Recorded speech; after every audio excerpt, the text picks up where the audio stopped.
our lives ahead of us. We're becoming aware of the kind of Babylon that surrounds us. I'm praying for a mighty and a transforming Word of God to fall upon us.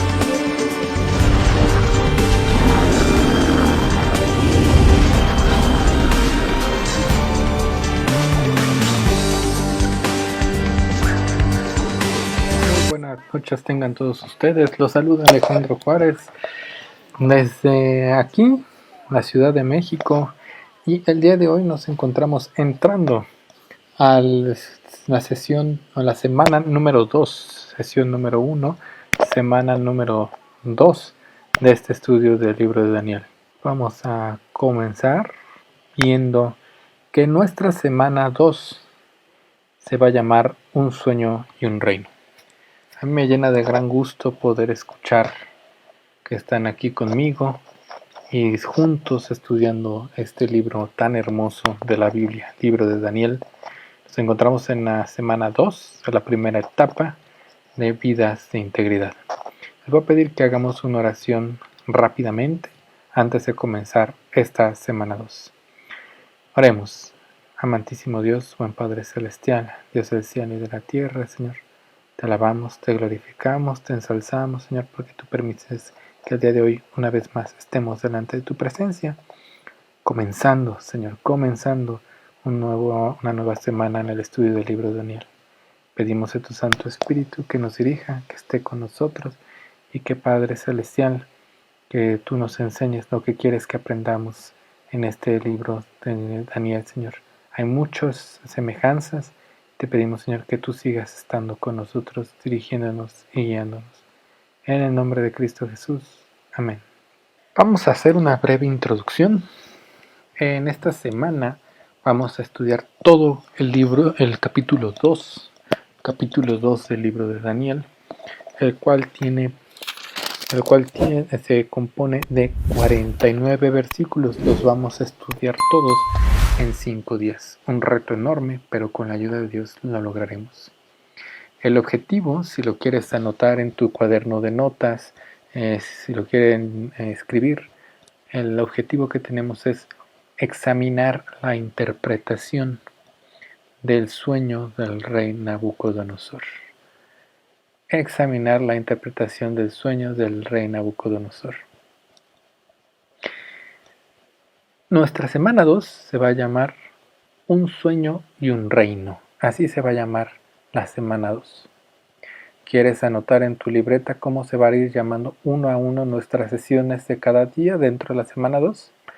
Ahí viene en la tabla. El lunes 4 de mayo, es decir, el día de hoy, veremos la introducción y la primera sesión, que va a llamar por título Una mente real muy preocupada. La martes 5 de mayo, es decir, mañana, veremos Se necesitan con urgencia, tacto y oración. El miércoles 6 de mayo, pasado mañana, primeramente Dios, estaremos viendo la sesión de Alabado sea el Dios de los dioses, el Dios de los cielos. El jueves 7 de mayo veremos el tema de él a tú. Y el viernes 8 de mayo, la interpretación de Daniel. ¿Estamos listos? Comenzamos. Tenemos nuestro primer tesoro.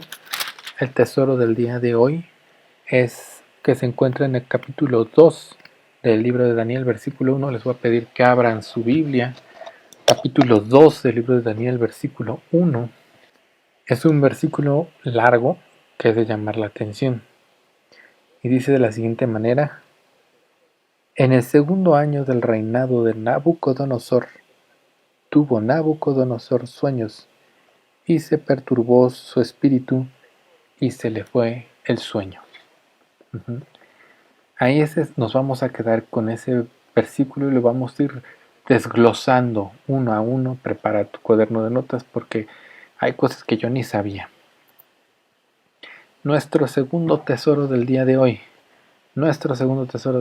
es: Entonces los que temían a Jehová hablaron cada uno a su compañero, y Jehová escuchó y oyó, y fue escrito libro de memoria delante de él para los que temen a Jehová y para los que piensan en su nombre.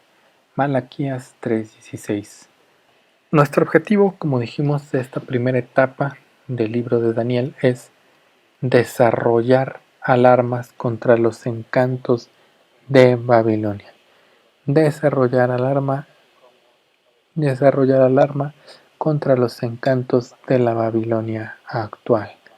Imagínate, tenemos la Babilonia de los tiempos de Daniel, tenemos la Babilonia de actualmente y tenemos tenemos la obligación como Daniel y sus amigos de mantenernos firmes en el Evangelio de Cristo Jesús. Si Daniel y sus amigos fueron firmes en Dios, nosotros debemos ser firmes en Cristo Jesús. La pregunta del día de hoy. Esta pregunta la tenemos que hacer. Te pido que te la hagas. Y si estás en compañía con alguien más, le preguntes.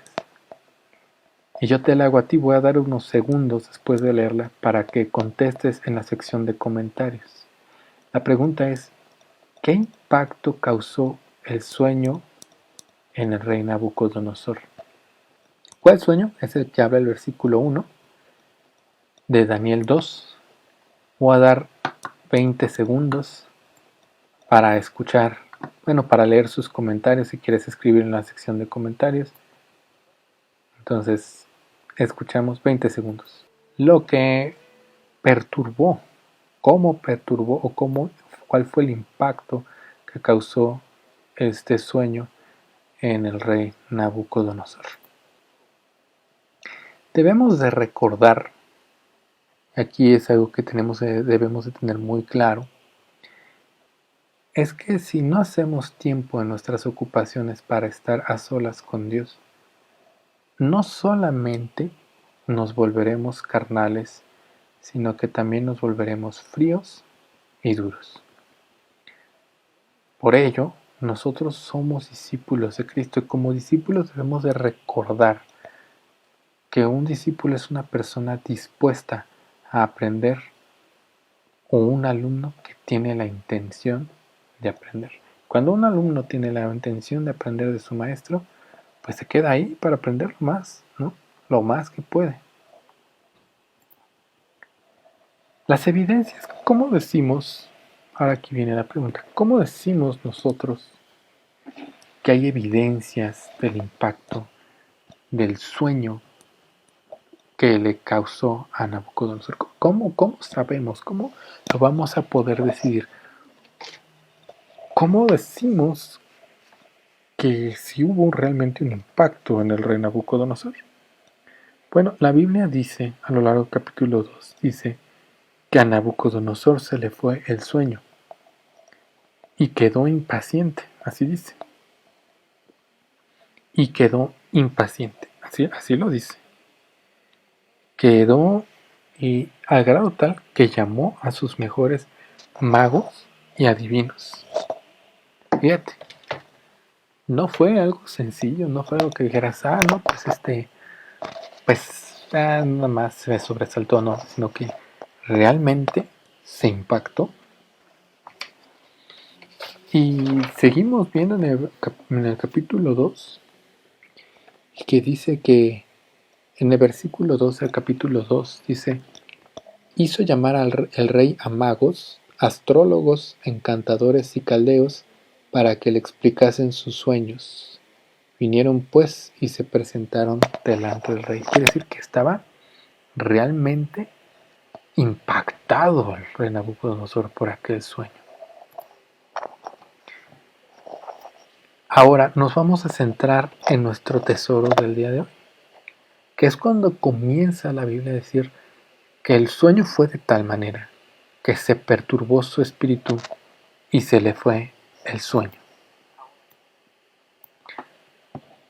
Aquí en esta parte tenemos que ver primero el impacto del sueño. Dios se aseguró de que el rey Nabucodonosor supiera que este sueño no solo era una pesadilla, Dios se aseguró de que ese mensaje que le tenía que dar lo recibiera con claridad. Que Nabucodonosor no pensara que era una pesadilla, sino realmente era un mensaje dado por Dios. Por ello, aquí es muy importante destacar que cuando dice la Biblia que se perturbó su espíritu, en el versículo 1 dice, se perturbó su espíritu y se perturbó su espíritu. Ahí está utilizando el verbo paham. Es el verbo paham, que significa literalmente golpear como un martillo sobre un yunque. Es un golpe muy duro, es un golpe muy fuerte, es un golpe muy estridente. Es un golpe realmente seco, que incluso cuando tocas después del golpe deja como caliente. Entonces, paham es golpear con un martillo sobre un yunque. Quiere decir, esto nos indica de que se relaciona a que Nabucodonosor, en el sentido que se le salía el corazón de la impresión del sueño, sentía que el corazón se le salía del pecho por la impresión. Pero Dios quería que Nabucodonosor soñara ese sueño para entregarle el mensaje. Fíjate, Nabucodonosor era tan idólatra, tan politeísta, que si un profeta le hubiera dado el mismo mensaje a Nabucodonosor, es casi un hecho que ni siquiera le haya prestado atención. Por ello, Dios supo cómo llamar la atención del rey, porque supo que para Nabucodonosor ese sueño lo iba a interpretar como si era enviado de los dioses. Y fue a través de ese sueño que Dios se hizo conocer al rey Nabucodonosor. Recordemos que este primer sueño será el primer encuentro entre Dios y Nabucodonosor, y que Dios empezará a mostrarse de maneras sobrenaturales, de maneras impactantes, de manera donde no queda duda que es Dios el que se está manifestando. Por ello, es que Dios le envió un sueño de tal magnitud que no quedara duda que no era una pesadilla. Y podemos concluir que hoy en día Dios sigue dándose a conocer aún a la gente inconversa. Al igual que Daniel, debemos estar en comunión con Dios y pedir a Él sabiduría para cualquier asunto. Puede ser que Dios se manifieste a las personas a través de una necesidad, a través de un problema, a través de una situación difícil, y nosotros predicarle del amor de Dios, y entonces lleguen al conocimiento de Él. Nuestro Dios habitará con nosotros hasta que nosotros habitemos con Él. No basta con decirle al Señor, ven a morar en mi corazón, sino que nosotros tenemos que esforzarnos en hacer de nuestro corazón su morada más grande. Que Él se sienta cómodo, que Él se sienta justo en nuestro corazón, que Él sienta que es bienvenido en nuestro corazón. Por ello, nuestro Dios habitará con nosotros hasta que nosotros habitemos con Él. Por ello, dice la palabra del Señor, en Santiago, en la carta del apóstol Pablo a Santiago, la carta del apóstol Santiago, capítulo 1, versículo 5, dice, y si alguno de vosotros tiene falta de sabiduría, pídala a Dios, el cual da a todos abundantemente y sin reproche, y le será dada. Si nosotros sentimos que escaseamos de sabiduría y no sabemos qué decir, pídale a Dios y Dios nos dará a nosotros sabiduría y nos dará discernimiento.